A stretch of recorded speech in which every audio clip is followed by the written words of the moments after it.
You're listening to the Podcast Detroit Network. Visit www.podcastdetroit.com for more information. I said, hey, welcome to the Man Cave Happy Hour.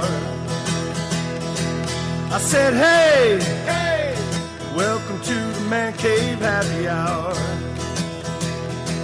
We're gonna drink a fine whiskey and smoke a really fine cigar.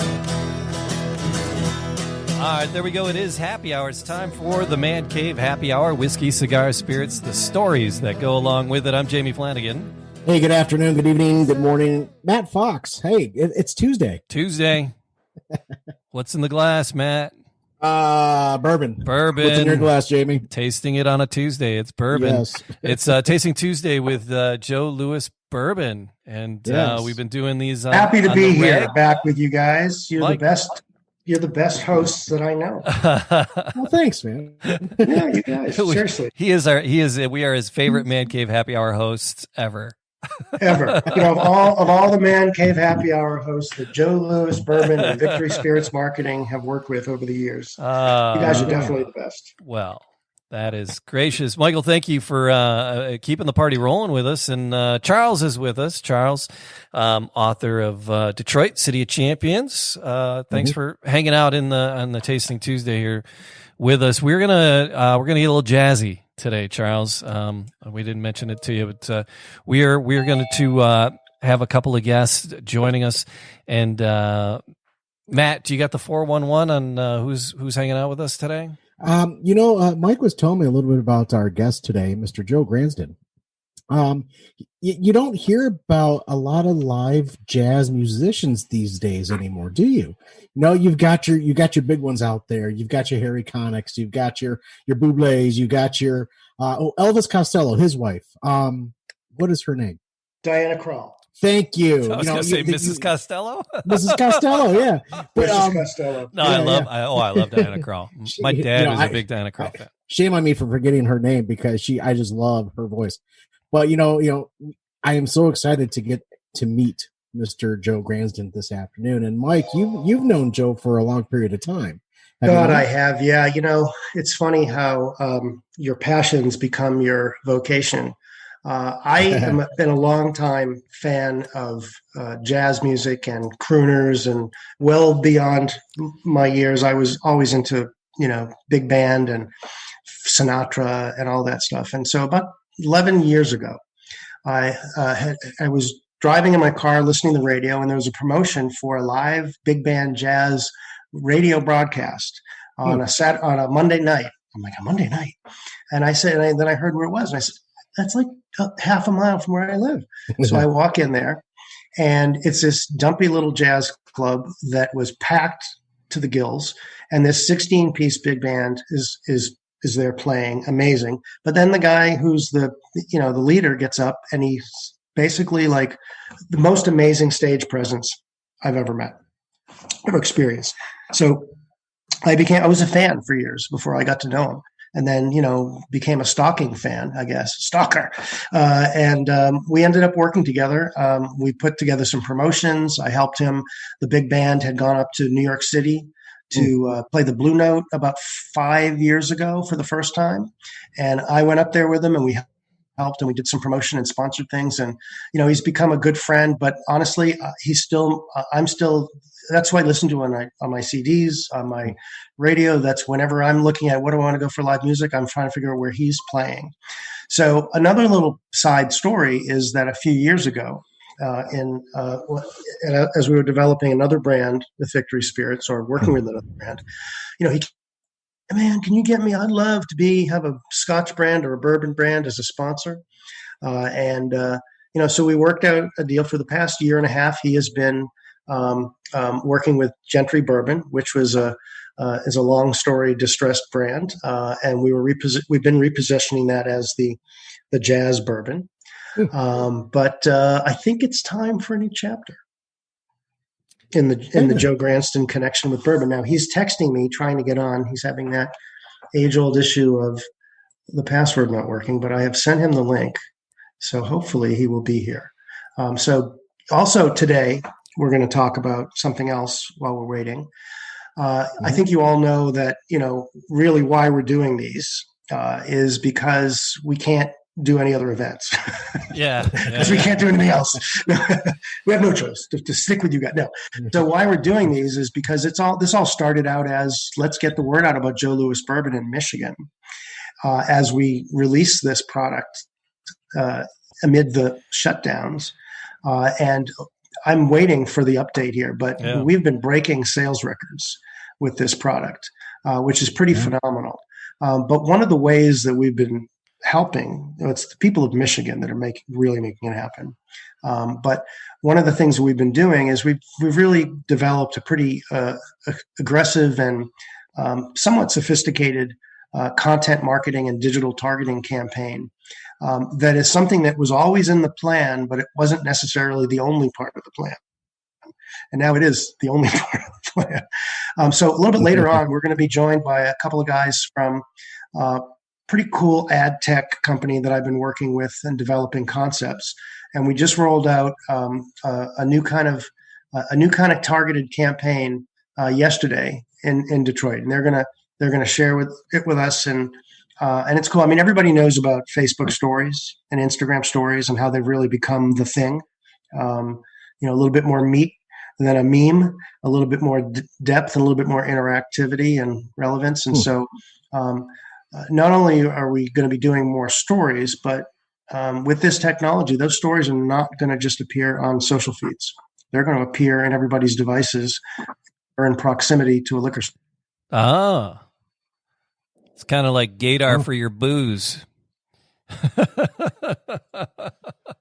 It's like, hey, I'm over here. Come take me home. Yeah. All right, but we're going to talk to Joe coming up. But Charles, music in Detroit, right? That the 1930s, kind of things were changing in Detroit musically from the big bands to more of a cabaret thing, and it was like called the Paradise Valley era of music in Detroit. Sure. And there was a big. Do you have? I mean, your focus is sports. Detroit, City of Champions. Do you touch on that at all on the Paradise Valley? Not. I mean, I don't. I just kind of give a little. I try to set like the context of the times.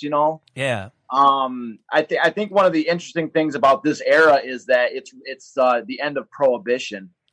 1934 was the first day that New Year's Day 1934 was the first day that anybody in America could consume any liquor or beer legally.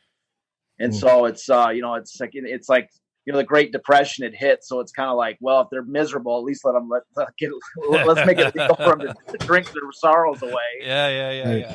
And so I thought one of the great stories was that in 1933, when they actually legalized beer, I forgot if it was July. It was early July. I don't think it was the 4th. I think it was like the 2nd of July of 1933 was the first day that beer was legalized. And so, I thought it was interesting because Budweiser, the first Budweiser Clydesdale horses, dropped off a keg of beer for the White House on that day. Like on the I thought that was great. Like it's the first day it was legalized, they dropped off a keg of beer at the White House, thanking them for bringing beer back.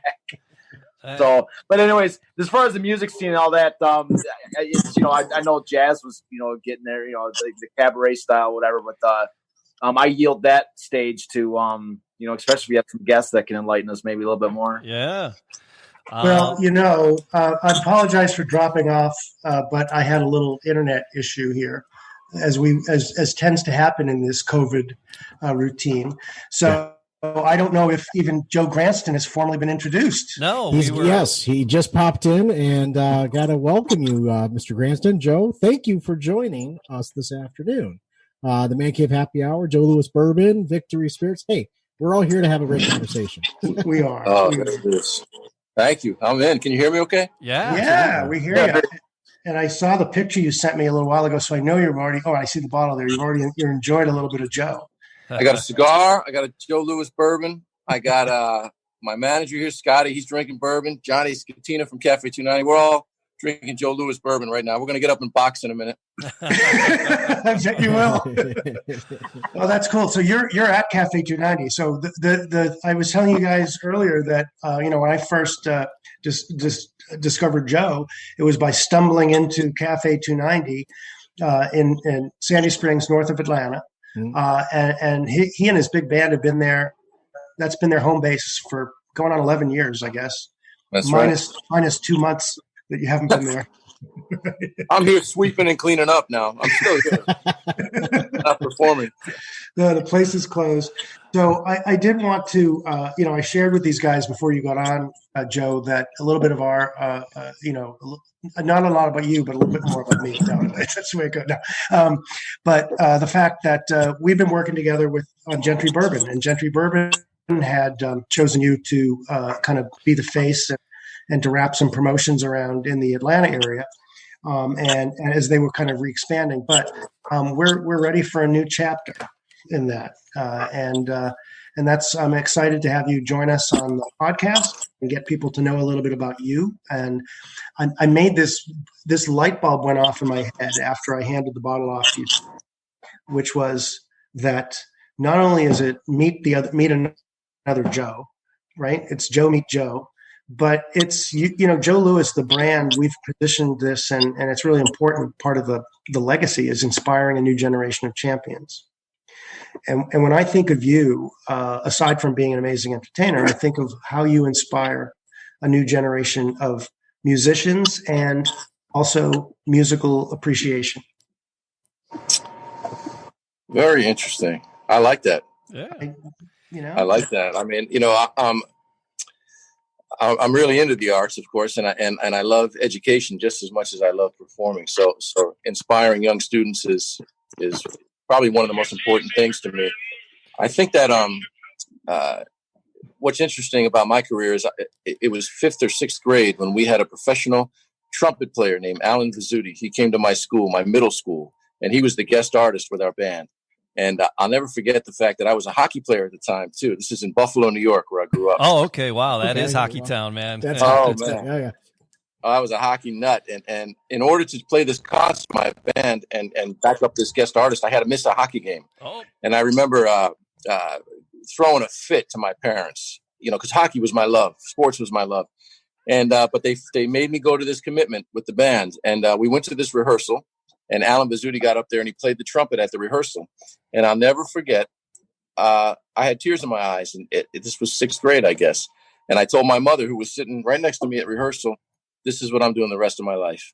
And this guy changed my life instantly.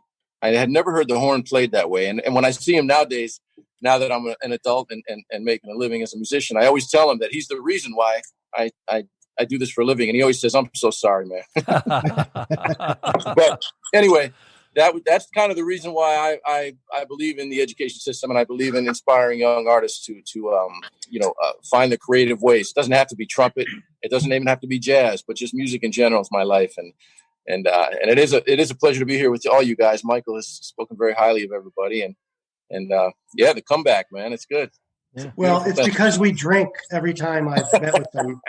So I don't know really what I'm saying, but I did put together something and a little tribute to you. Not a tribute to you, but don't get too carried away. But let me share the page, and I'm going to share this. Can you see that video window? Yeah. Let me see if I can. Got it. I'm going to turn the phone sideways.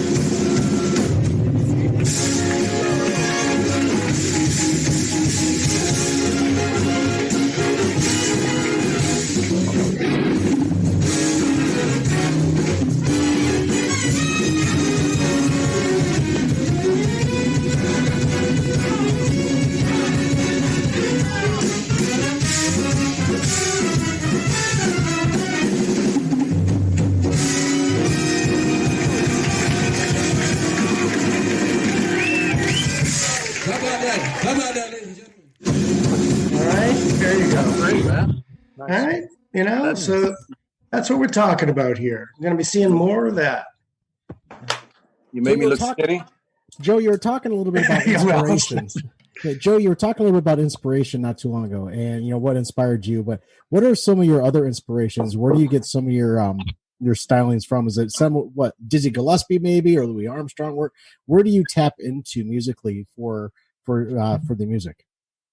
Well, with the music, especially jazz music, that's very creative and deals with improvisation. It has to hit me right. And as a kid growing up in New York, my father, who's a wonderful piano player and singer, jazz musician, and my mother was a great choreographer. They always had music playing in the house, whether it was Nat King Cole or Frank Sinatra or Chet Baker or Dizzy Gillespie. So I could tell which ones kind of hit me in the soul, and I could tell which ones I didn't dislike them, but it wasn't doing the thing for me. So some of my inspirations growing up and still to this day are Chet Baker. I love Chet Baker. Frank Sinatra is probably my biggest inspiration with regards to phrasing a song, singing a song, selling a song to an audience. Yeah. I love Dizzy Gillespie. Yes. Yeah, you got to connect. And early in my career, I was not connecting with the crowd. I was so scared. I would get up there and sing or play and do my best just to get through the song. And my father, who was very honest, told me early on that you practice a lot and you're good at what you do, but you're not connecting with the crowd. And until that happens, you're never gonna get anywhere. And here it is, all these years later, and I still haven't gotten anywhere. But oh, come on! Oh, stop! It's like one of those double-edged swords, right? On some ways, I'm glad you're still here locally, so I can see you. All your fans can see you, but you do a lot of you get out there, you tour. We talked about Blue Note, and you've done some pretty big gigs over the years. I've been fortunate, and there's two ways to go in this business. First of all, you can really hit, and you could be a big superstar. You could be a Harry Connick Jr. or a Michael Bublé, and you're out on the road, and you're out on the road for months and months at a time, and you're making a great living, and it's wonderful. But if that's not what happens to you as a leader, as a performer in the jazz world, the next thing that happens is that you end up being a sideman on somebody else's band. And when that happens, you're still out there doing it, but maybe you're not quite making the living that warrants a guy my age now being away from my family. So what I decided a number of years ago was that I'm doing well and everything is fine, and I have records out there and I get to play high profile gigs quite often, but I don't have a tour with a tour bus and 50 people on the road with me. I don't have that kind of career. So I said to myself and my wife, I'm going to do my best locally and in the Southeast to stay as busy as I can stay, so that I'm home with my wife and my son as much as possible. And then I get to go out and play these wonderful golf tournaments and these gigs at those things and New York City and wherever I go once in a while. So I probably travel about a month a year, where some of my friends are gone 8-9 months a year. Wow. And it's really not for me unless I'm the leader and it's my show all the time, So I like the path that I took. So some people have discovered you along the way. Yes. Any names ring a bell? I've been very lucky in that regard too. I remember playing a gig for Clint Eastwood out in California. Oh, get off my lawn! I'm sorry. I'll never forget having a few too many bourbons one night and sending Clint a CD of mine, and just simply saying that I'm a fan of his, and if he ever needs a jazz trumpet player, I'd be happy to come out there. And getting a call 2 or 3 weeks later from his wife, Dina Eastwood, and I didn't believe it was her, but I could hear my CD in the background, and then all of a sudden I heard Clint say, "Hello, Joe," and it worked. And he hired me, and he brought me out there to play a gig, and I was the opening act on this performance for Kenny G. Wow. And Clint suggested that Kenny and G and I play a tune together. And Kenny's wonderful, and Kenny and I became great friends. And after that performance, Kenny had me. My wife and I flew back on a private jet to his house in Malibu, and we stayed there for 2 weeks, and we wrote a whole record, and it was fun. It's called "Close to My Heart," and Kenny G produced the whole thing. So through Clint, I met Kenny, and then things have gone very well since then. That's fantastic. Things happen for a reason. They really do. And you have the heart and soul for it, and you keep pushing forward. Yeah, to have Clint Eastwood on your side is pretty freaking cool, to be honest with you. But you tasted the Joe Louis bourbon, and before Mike pops back on, I would like to know what your thoughts around the juice of the Joe Louis bourbon, because I know you've been sipping on a little bit, and you have to play a trumpet at the same time. So how do you balance those two together?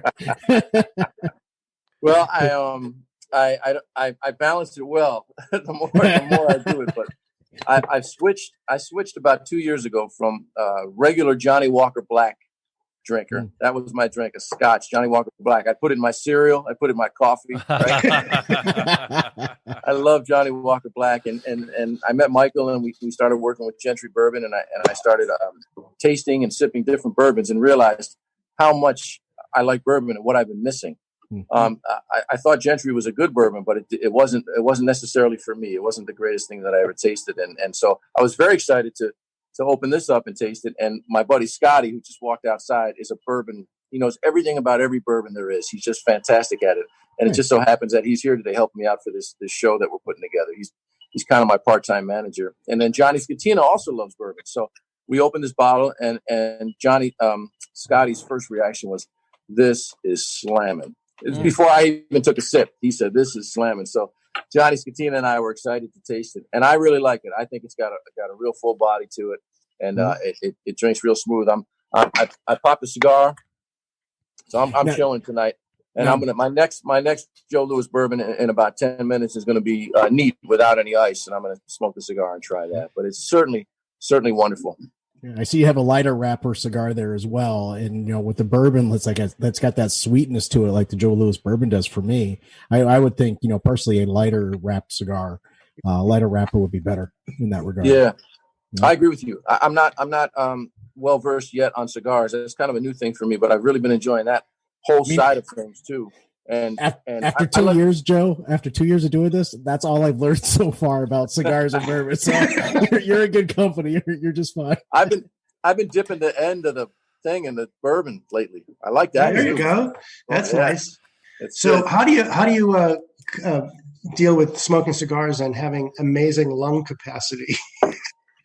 If I smoke a cigar before I have to perform, I'm in trouble. So I never do that, but I will have one once or twice a week after a performance. Yeah. It really does, especially if I have to sing. It really does affect what's going on in here, So I can't really do it. I just enjoy it once in a while. But I don't know. I don't really inhale it too much, so it doesn't really mess with my lungs. But it can get my throat, and I can't sing. I wouldn't even think that, because you're not just the singing, but one of the things that those of us who know you that you're famous for is holding the world's longest note vocally. And I don't know where the hell that air hose is coming in your behind to keep the lungs full, but somewhere it's got to be. I've been looking for that trick for years, trying to figure out where's the air coming from. I don't know why I can do that. With the trumpet, there's something called circular breathing, and it's as you're playing the trumpet, you put air in your cheeks, and then you hold the air in your cheeks, and then you use the muscles to push that air out. And as you do it, you sneak a quick breath in with your nose. I'll show you. I'm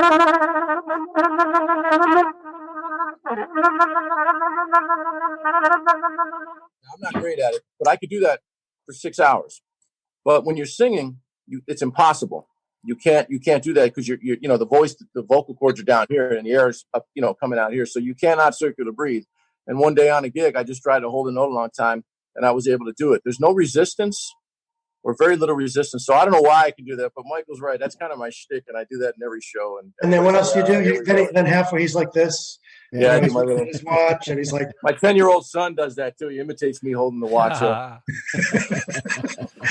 Well, you should tell everybody why you're at Cafe 290 now, because it's closed.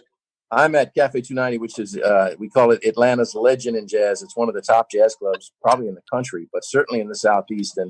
And the owner, John, who's sitting next to me, gave me a shot 10, 11 years ago, more than that, 12 years ago, when I started this big band. Nobody has big bands. Very few clubs have big bands because there's no money in it. That music is not popular anymore, and there's so many musicians on stage to pay. My band is 17 people. So he gave me a chance, and it worked. And for the past 11 and a half years, or almost 11 years of playing time, we've had packed houses every time we perform here. And since COVID hit, obviously he's been shut down and I've been shut down. So we decided, I guess about a week and a half ago, to put together a live stream fundraiser for the club with my full big band. Oh, nice. So for the past 2 hours, we set up the stage. Maybe I can walk over there in a little while and show you. and spread everybody out. All 17 of us. Yeah, normally they're sitting like this. Yeah. Normally we got to lose weight just to play the gig, but we're about 7 or 8 feet apart. And Saturday night at 8:00, there's a company here in Atlanta called the Big Green Egg. You've probably heard of the Big Green Egg. Wonderful, wonderful company. And one of the top guys in that company is a jazz nut, and he loves Johnny Scatena and he loves Cafe 290. So they're kind of producing it for us, and we're gonna try and raise some money so he can keep the doors open. And what we're going to try to do is we're going to tap into that and simulcast it on Joe Louis Bourbon Facebook. Oh, as well. Great. And I don't know if you guys Man Cave Happy Hour want to jump in on that as well. But We you're will. Detroit. But we're connecting them. We're making a relationship here between Detroit and Atlanta. Oh, heck yeah. Yeah. So, We're happy to Joe, help. you said that you through that happenstance of just kind of saying hi to Clint and then hooking up with Kenny G, and he helped you produce that album. When you write a song, these songs on this album, are they original compositions of yours? I do write some songs. That's not my it's not my first love. Playing the trumpet and singing, entertaining is. So some musicians, their whole record will be original compositions. My records have 1 or 2. The record I did with Kenny G. Now Kenny G and I and Walter Afanasiev, we did write 7 or 8 of those songs, and that was a real thrill for me. On our newest record, Go Getta, I wrote a couple of the songs, but in general, they're covers of songs that you've heard before that have been rearranged, fresh, updated arrangements by my arranger Wes Funderburk, and they're great, man. It's like listening to the old big bands, but it's not an old sound. It doesn't sound like an old time thing. It sounds fresh and new, and I love it, man. I'm so excited. I'd record every year if I had the budget for it. So I love the big band. I love the big band sound. I'm a old punk rock boy, and Stray Cats and 9 Inch Nails, Sisters of Mercy, Iggy Pop. But then Brian Setzer starts doing big band, and I'm like, oh my god, all right, he is my spirit animal. Here we go.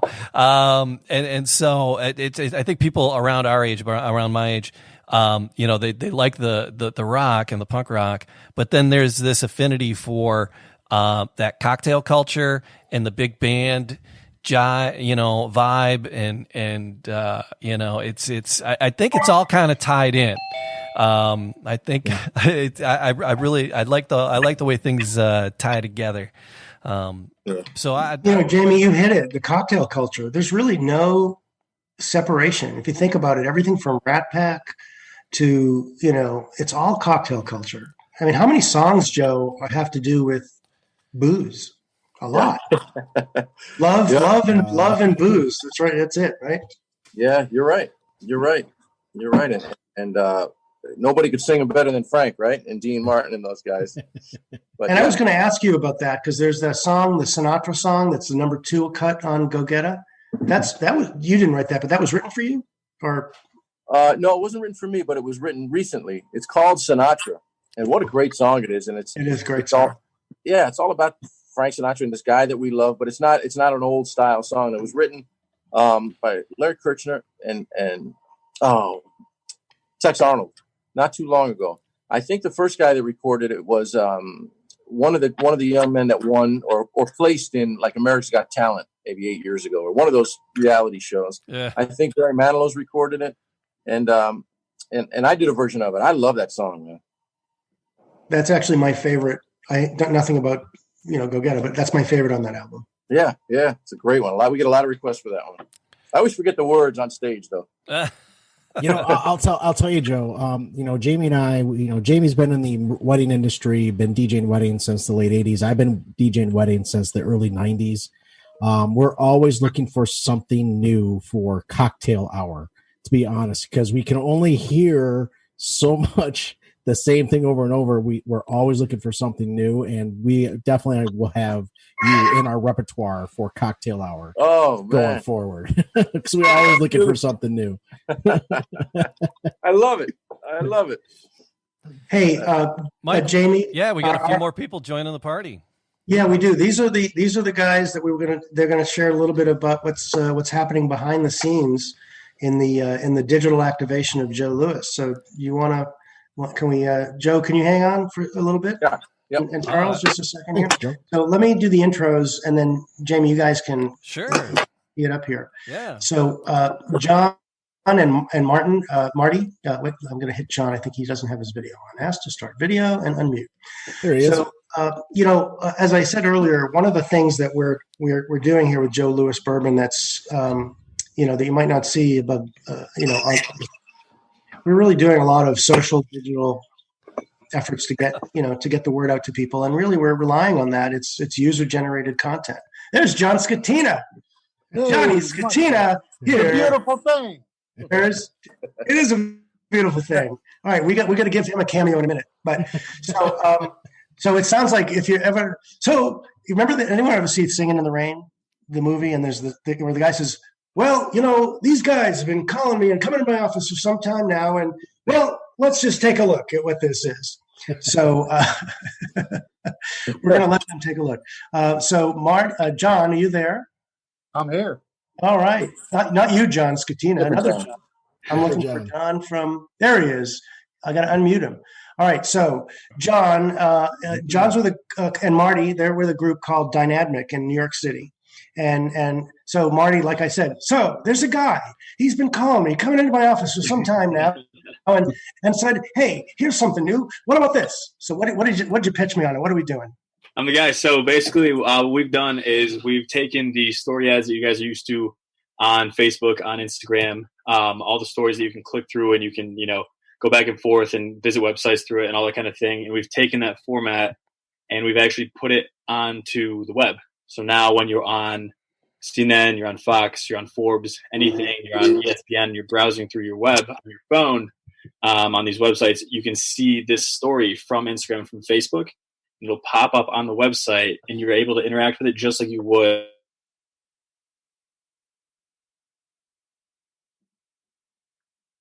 all this kind of stuff. You're able to interact with the ad, click. So with Joe Louis Bourbon, you're able to click on the ad. Where's Joe? Here's Joe. It'll bring you to the Joe Louis Bourbon site, and it'll show you the locations right now in and around Detroit and Michigan. And it can say, this is how close you are to the liquor store. Head over there. Give them a call, and kind of take it from there. Yeah, Mike, am I good to go ahead and give an example here? Go for it. Yeah. Just it sounds interesting. There we go. There we It's go. incredible. Yeah, can you see here? What was here? Yeah.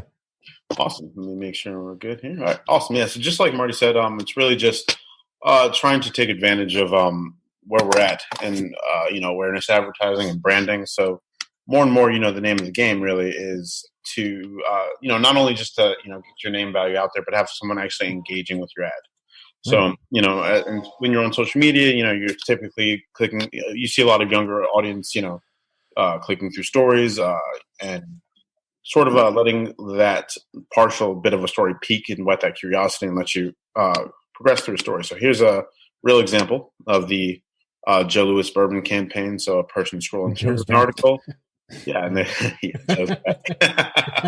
they did a really good job with the creative here. So you can see, showing, the store locations, and as you just like with an actual story, you're getting bits and pieces of a story. It's making you want to click through, and you're actually engaging with the content. So even if you don't click through, you're getting bits and pieces of pertinent information, getting that name value, that name recognition out there.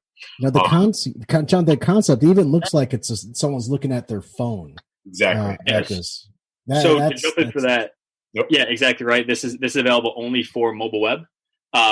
So with our demo, obviously we're on computers right now. So when you see it, it's cut to the phone shape. But again, this demo's this new ad format is only available on mobile web. So it's only when you're on your phones and you're looking at these websites it'll come up, and then it'll fit perfectly within the screen. That's amazing. And so it's real natural, real familiar when it comes to the touch and progression through the ad, and then someone's ready to go ahead and click through, it will bring you right to that redirection link. See here? Yep. Just so you can find out more about Joe Louis's whiskey here.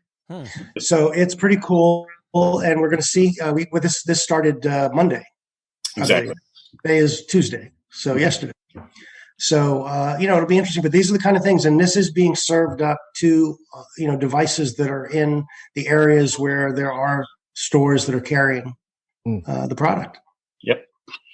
Yeah, that's exactly right. We've been able to take a list from Michael of all the zip codes where the the liquor stores are in and around, and we can build out a radius around these liquor stores and kind of say these are the zip codes we're going to target. So anyone fitting within these zip codes on their phones, engaging in the content that we've deemed fit for Joe Louis Bourbon, they'll be served this ad, and then they'll ultimately be able to go through, interact with the ad, and then visit the website and find out the closest spot to get the bourbon. So pretty soon we're going to have to do one for Joe Gransden, right? Yes. That comes up. Joe meets Joe. It'll be the story. All right, guys. Thank you. I appreciate you guys jumping in here and sharing a little bit of the making of the sausages. But it's cool. It's cool stuff. So what do you guys think? I mean, Jamie, Matt, you guys are the audience, right? Charles? Yeah. So as you're, I think that's great. I just learned a lot just from watching that. I think it's awesome that you can click on it and say, where's, the whole advertisement really is seamless with each other. Like, where's Joe?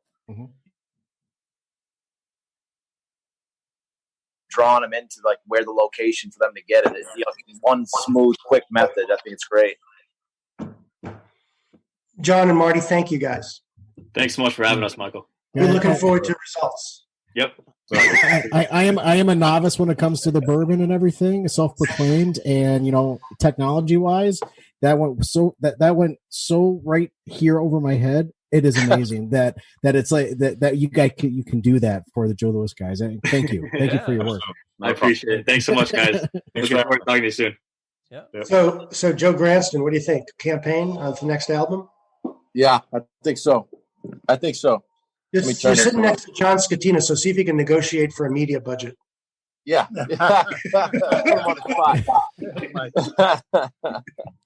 Yeah, I think so, man. I think I'm on my second one now. Well, you can make sure he's on his second one if you're negotiating for a media budget. He's on his third. Good move. You're good. Okay. Johnny's from your Detroit friends over there, man. This guy's from Pittsburgh. Oh, he's not too far from me. He's a Pittsburgh guy. So born and raised in Pennsylvania, Pittsburgh area, or Yes. That bourbon is great. yeah. And the original Joe Louis bourbon was distilled in Pennsylvania, was it not? Wow. Yes. Well, it was distilled in. The company was based in. The company was based in, but in Philadelphia, Pennsylvania. Okay. But the distilling was in Kentucky. Orangeburg, Kentucky. Fair enough. Yes. Hey, Michael. Yeah. Can I got to make a quick phone call to my wife at home. Can I leave Johnny on for a second? I'll be right back. You trust him? I trust him. I trust him. Okay. All right. I'll be right back, fellas. Well, actually, you guys should. Johnny. Matt and Jamie. You got a guy here who's got decades and decades of up close personal knowledge of jazz. I mean, ask him. Well, you can ask him. yeah. That's so Cafe 290, John. That's your place. Yes. All right. So tell us a little bit about Cafe 290. How did you come from Pennsylvania to a club there in Atlanta? Well, I mean, it's been like 30 years ago, and I just made my way down to Atlanta and found this spot and thought it could be a great jazz club. And there was so much talent in Atlanta that I thought, well, this would be great to showcase the talent in Atlanta and then also bring in some national acts to keep jazz and build it in the Atlanta area. So who do you think were the biggest names that you've had besides Joe? Oh, the biggest names? Yeah. We had Spyro Gyra play here. We had so many people visit. I mean, Earl Klug, just so many. But visitors, Clint Eastwood's a big fan. Natalie Cole, wasn't she? Natalie Cole, Kenny G. I was there one night when Jennifer Holliday got up and sang. Yeah, Jennifer, she was fabulous. Just did a great job. Yeah. So how long has the Cafe 290 been there in that? You said a couple of decades now, yeah? Yeah, it's over 30 years. Wow. A long run. Can't you tell by the ceiling tiles? That is, yeah. So Cafe 290, is it strictly, cocktails? Is it a dinner establishment? What's going on at 290? It's a jazz scene with like a supper club. Okay. You can have a great dinner, great booze, and listen to phenomenal music. How do you find the bands to play there? What do you look for in a band or performer when you're picking them to play in your place? Well, for some reason I've been very blessed, and I started to attract the best talent in Atlanta right from the beginning. And so that just played on itself and just continued. And when big stars come in town to play at the local arenas, they decided to come here after their performances. And so that's the way I would get so many great players. A lot of the guys and girls who play in Joe's big band, their real day jobs are touring with some of these big names. And I think the history, Johnny, correct me if I'm wrong, the opportunity that you saw was Monday nights are kind of a dark night for a lot of performers, especially those that are, he just went away, that are coming, through town. I guess. Oh, yeah. Yeah. Right. Yeah. So the big band has certainly been incredible. Yeah. Your video went away. I don't know. Is there a reason for that? I think he's got a phone call. There you go. Video's back. We're back. Okay. We're back. So are you on his, you want to show us how you set up the stage for the safe? Well, I'll let Joe do that. He's going to be back in just a second. Okay. All right. So, John, what's on the horizon for Cafe 290? What does the next 5-6 years look like after this pandemic and COVID is all over? Well, that's one thing we're thinking about every day. What do we do next? Mm-hmm. It's hard to figure out because of the spacing. And as tonight, how we set up for this show Saturday, everybody's so far apart, it would be hard to get an audience. Yeah. Yeah. It wouldn't be the same setting. So we just have to figure all this out. Sure. And I'm sure we will. Any news in Georgia about when you can start having folks back in for dinner and a show? Is it are we talking June 1st, or is it still up in the air? Still up in the air a little bit, because even though we'll be able to open up, it's a matter of how do we set up for a band and an audience. Right. That's going to be pretty tricky. Mm-hmm. Sounds like Joe. It sounds like Joe on a bar stool belting them out by himself. Yeah. It's a shame, because one of the things that makes that venue really what it is you're jammed in there in a good way. You're feeling like it's intimate. I remember I brought my brother who lives in Miami. We went earlier in the year, and I always have a habit of texting John with 0 hours notice to say, "Hey, John, I'm coming in tonight. Can I get a good table?" So we got the table that's literally the table that Joe puts his drink on when he's performing. So we're within under the spit area of the thing. But you know what? There's something about that. There's something about how you can get so intimate, literally sitting at the edge of the front of the stage. And it's a pretty special space for me to bring people over the years, and I don't even own it. So maybe I should by now if I tally up all the bar tabs. So a 30-year run for a restaurant, that's pretty a club. That's pretty amazing. It's kind of unprecedented. It's not a lot of clubs can venues run that long. It's pretty amazing. What did you do a space like that in Pennsylvania before you came? What did you do before 290 before you came to Atlanta? Well, I've always been a music lover. My grandfather, who's from Italy, had a little jazz club in Pittsburgh, and so I grew up around that scene.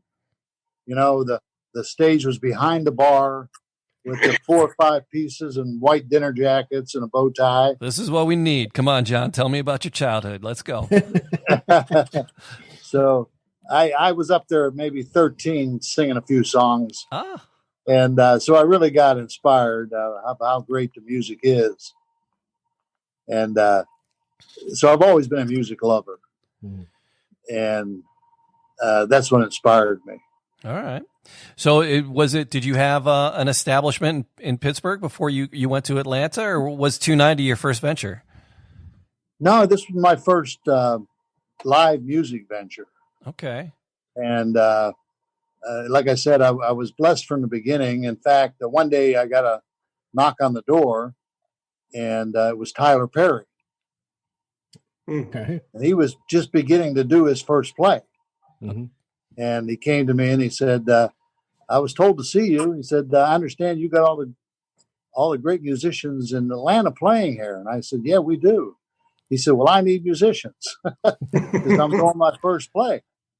And make a long story short, he got all of my musicians for his first play.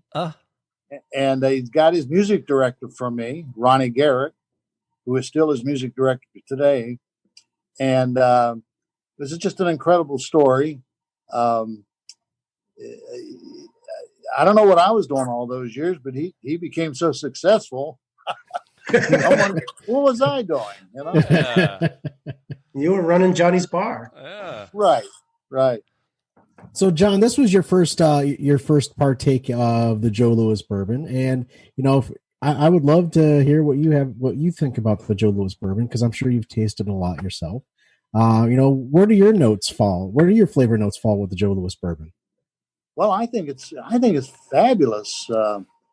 We just started drinking it tonight. Yeah, and I can't stop drinking it, so that's a good sign. And it's very smooth. It's got a great taste, and a great looking bottle. The bottle's attractive. I mean, it's got all. It should be a big hit. Yeah. They're working their way very quickly in that regard already, aren't we, Michael? We're making it happen. Thanks to all of you. For talking about it and appreciating it. So, any sign of Mr. Gransden, or is he? I'm waiting for him to come back. Did he get booked in another venue? Yeah. No, he's on his way out. There he is.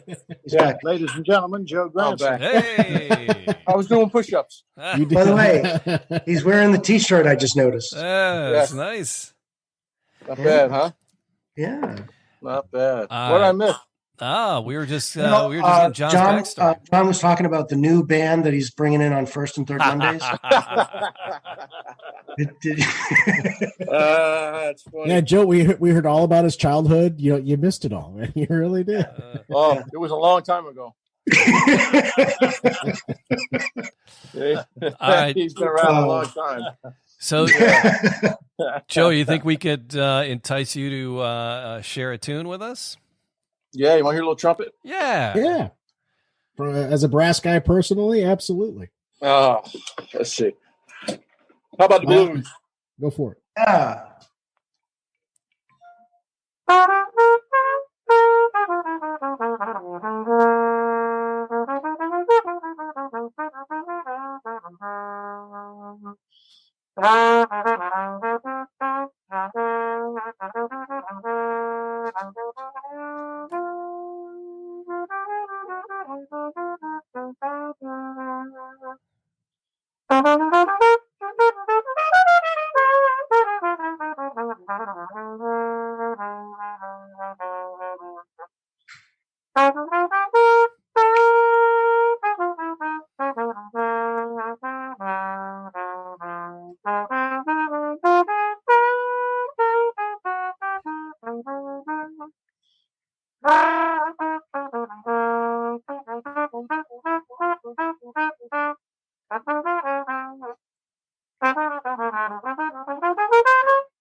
That bourbon makes you play.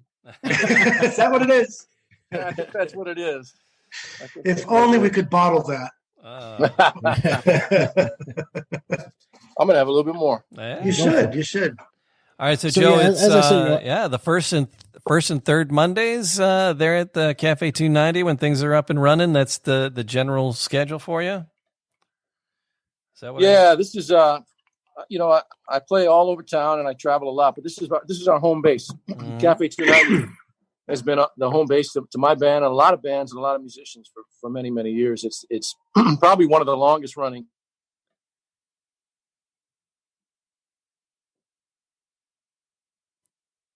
In with the bands. John was here. His hair was just as black as it is now. I don't know how he did it.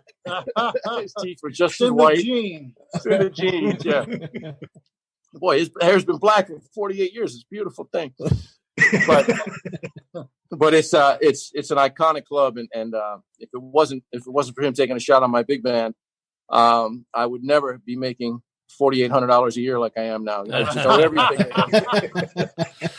So generally, when you're playing out, generally is it how big is the piece? How big of a piece group are you playing with when you're playing out? The majority of my gigs are with my 5-piece band. Okay. We do a lot of corporate parties, a lot of concerts, a lot of in-house concerts, jazz clubs. And then I do a couple gigs with just my piano player. We have a really nice show we put together. His name is Kenny Banks. And then there's a good portion with the big band. This past year, before COVID hit us, the band was working like crazy, which is unheard of for a band that size. You know, I mean, you got to pay 16 musicians plus myself. You got to pay sound men. You got to pay setup crew. But the economy felt strong, and the calls were coming in from everything. Your December this year was off the charts, and you had Francine Reed in for how many shows? Yeah, she did 12 shows with us. We had 32 gigs in December. Wow, which was crazy.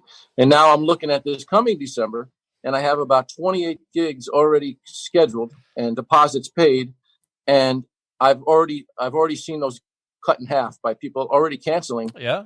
Assuming that by then we may not be at a point where we could all, be together. So yeah. It's very disheartening for sure. So yeah, I DJ weddings and stuff here in the city in Detroit, and one of the other DJs that I work with had her wedding in December, and it got canceled. The city, there's a city that's having a little bit of trouble, and they had a big outbreak in the city of Southfield here, and they closed down all like venues, like halls and all bars, restaurants, halls, anything with groups.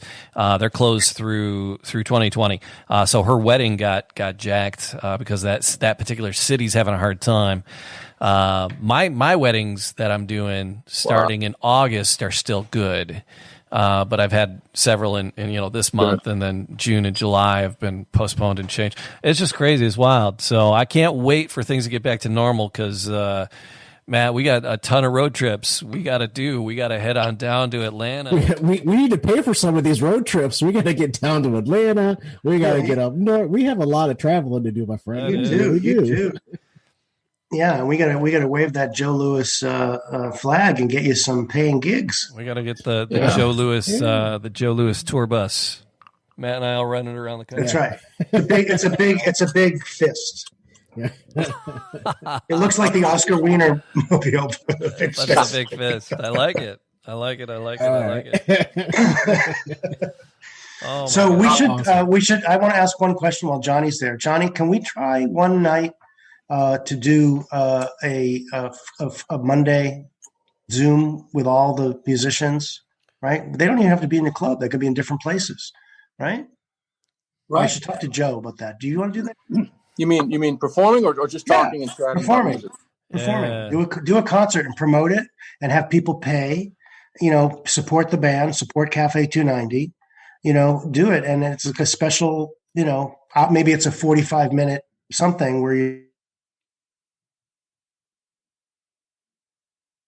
very far apart. It might be easier to just do it here at the club and just shoot it. Yeah. I mean, I don't. Yeah. Well, Saturday night you're doing Saturday night at 8, right? From the club. Is that what everyone? Yeah, and that's our first one. If it goes well, we're going to do more. So we might as well let's do one and get Joe Louis Bourbon at the top. Yeah. Top of the no audience at all, right? Or some audience. No? Well, I mean, you could come. I mean, a couple people will be here helping and helping with the videography, but at this point, we can't charge a ticket and let people come in. Right. You know? Yeah. All right. Well, I think I'm going to be a viewer, and I'll help you. We'll get the word out. And John, John Scatena, that everyone needs to know about your club and the fact that you're not open, but you can still make people tap their toes. Yeah. Oh, that's great, Michael. Mm-hmm.